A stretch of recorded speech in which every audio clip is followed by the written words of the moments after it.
Abu Talib wasn't just the Prophet's uncle. He was his protector, his shield, the reason Quraysh dared not harm him. But as his health began to fail, so did the last barrier between the Prophet and the wrath of the Quraysh. This was the beginning of the year of sorrow. After the end of the boycott in the valley of Abu Talib, the Prophet resumed his mission. But Quraysh still tried to stop him. Abu Talib, though old and weakened, continued to protect his nephew. His age had passed 80, and years of suffering had taken their toll. Shortly after leaving the valley, Abu Talib fell seriously ill. Quraysh feared public shame if they attacked the Prophet after his uncle's death. So, they sent a delegation of their top leaders, Abu Jahl, Umayyah ibn Khalaf, Abu Sufyan, and others, to speak with Abu Talib. They wanted to make a deal before his death.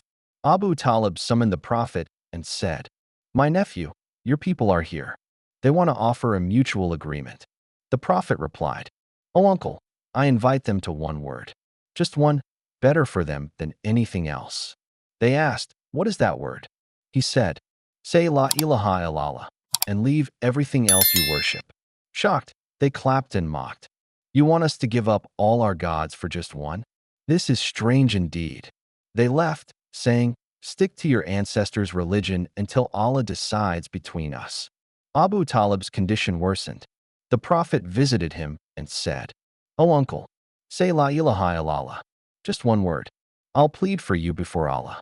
But Abu Jahl and others interrupted. "Will you abandon the way of Abdul Muttalib?" In the end, Abu Talib whispered, "If not for the fear of Quraysh saying I feared death, I would say it." He died without saying the Shahada, holding on to the faith of his ancestors. The Prophet said, "I will seek forgiveness for you until I am forbidden." Then the verse was revealed. It is not for the Prophet or the believers to ask forgiveness for the polytheists, even if they are close relatives. And also, you cannot guide whom you love. Though he never accepted Islam, Abu Talib was a fortress for the Prophet. No one could harm the messenger while he lived. Later, when asked if he benefited Abu Talib, the Prophet said, "He is in a shallow part of hell. If not for me, he would be in its lowest depth."